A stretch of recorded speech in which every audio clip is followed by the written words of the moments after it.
예, 오늘 종목 발견은 바로자산운용 윤정식 상무님 함께하는 날입니다. 상무님 안녕하세요. 네, 안녕하세요. 미국 대통령은 누가 됩니까? 이렇게 물어보면 그걸 왜 나한테 물어보냐? TV 보자, TV 보라 그러실 것 같아가지고 그러니까요. 이제 종목에 관한 것들은 그에 따른 대선 결과를 보면 어쨌든 관련주들은 움직일 텐데 오늘은 어쨌든 결과를 안 받아본 상황이라 상무님이 어떤 종목들을 주목하실까 궁금한데요. 오늘 첫 번째 기업은요? 네, 사실 미국 대선 결과를 미리 알고 싶은데요. 예, 뭐 굉장히 예측하기 힘들죠. 미국에서 뭐 가장 최근에 나온 자료들은 뭐 해리스 후보의 우세를 점치지만 이 전 선거도 예측이 쉽지 않았었기 때문에 예, 선거에서 그래서 조금 무관한 그런 종목들을 좀 골라봤습니다. 첫 번째로는 오리온인데요. 식품주들이 다시 조금씩 올라가고 있습니다. 예, 그중에서 오리온을 좀 말씀을 드리겠는데 우선 식품주들이 한번 조금 주가가 조정을 받았었는데 이유는 3분기 실적이 기대보다는 좀 덜 했다라는 건데요.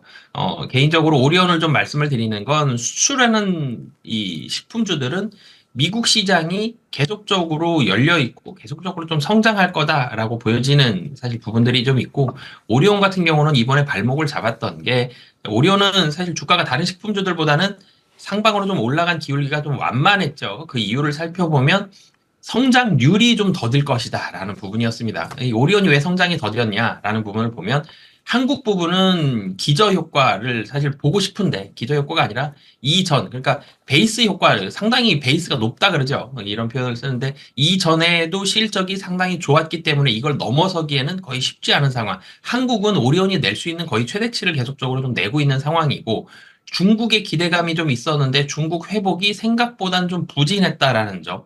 사실 다른 해외들, 베트남과 러시아 이런 쪽 보면은 긍정적인 상황인데 중국이 좀 더디게 회복이 됐다라는 부분들이 이 오리온의 주가 상승에 대한 발목을 잡는 그런 모습들을 보여줬는데요. 3분기까지는 외형 성장은 좀 제한적입니다. 러시아와 베트남이 성장을 했음에도 불구하고 한국과 중국이 좀 부진한 부분, 이 부분 때문에 성장은 좀 제한적이었는데요. 그런데 이제 4분기부터는 좀 달라진다라는 점. 한국은 사실은 좀 전에도 말씀드렸죠. 더 크게 회복하기에는 만만치는 않아요. 근데 여기서 또 떨어질 가능성도 적기 때문에 한국은 어느 정도 유지가 된다라고 보시면 될 것 같고요. 중국은 11월부터 춘절 효과가 상당히 좋아집니다.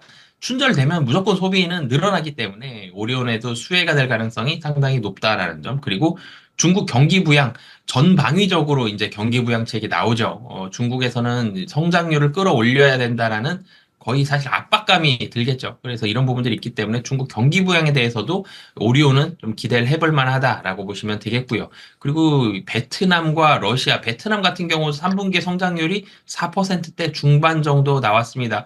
계속적으로 베트남 성장률 좋을 걸로 보여지고요. 이 러시아 같은 경우도 뭐 환율 영향을 제외하더라도 포트폴리오가 계속적으로 좀 늘어나고 있다는 점. 그러니까 해외의 부분들이 중국, 베트남, 러시아가 모두 다 외형적으로 확대가 되는 상황이다라고 보시면 되겠고요. 주가도 다른 식품 기업들보다 좀 덜 올랐기 때문에 부담도 좀 덜하다라고 보시면 되겠습니다. 윤상무님 말씀하신 오리온이나 오늘 또 우양 이건 냉동김밥 하는 데죠. 이런 쪽이 강한데 그래도 음식료 수출하면 삼양식품이나 농심이나 라면이 1순위 아닐까요?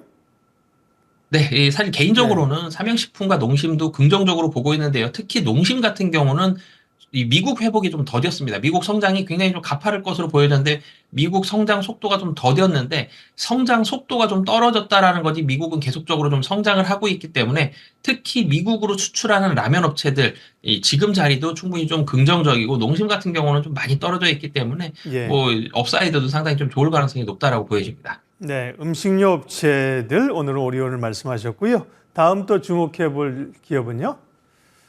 네, HPSP 좀 말씀을 드리겠는데요. 사모펀드가 최대 주주입니다. 그래서 지분 매각 얘기가 또 나왔죠. HPSP 같은 경우는 이 한국의 뭐 ASML이다라고 불릴 정도로 굉장히 좀 몸값이 높은 상황에서 진입장벽도 높은 이런 기업인데 최대 주주가 크레센도 에쿼티 파트너스죠. 여기가 최대 주주가 된 지 7년이 넘었습니다. 사모펀드이기 때문에 팔아야 되겠죠. 크레센도 에코티 파트너스 같은 경우는 기술 기업들, 그러니까 이런 IT라든지 이런 기술주들의 주로 투자를 하는 사모펀드고요.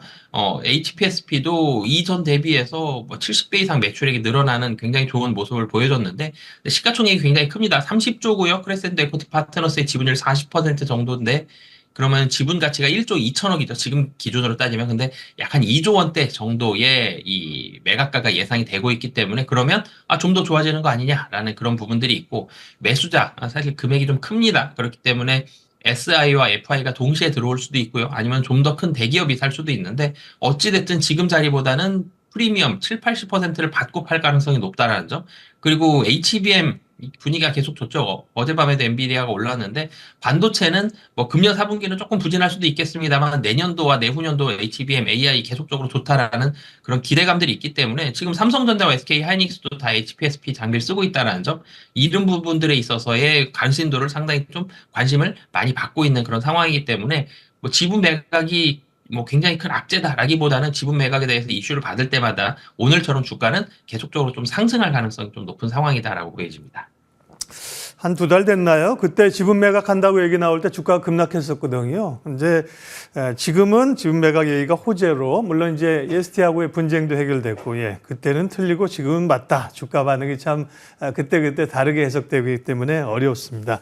오늘 시장 특징주들 종목 발견 바로자산 운용 윤정식 상무님 함께했습니다. 고맙습니다. 네, 감사합니다.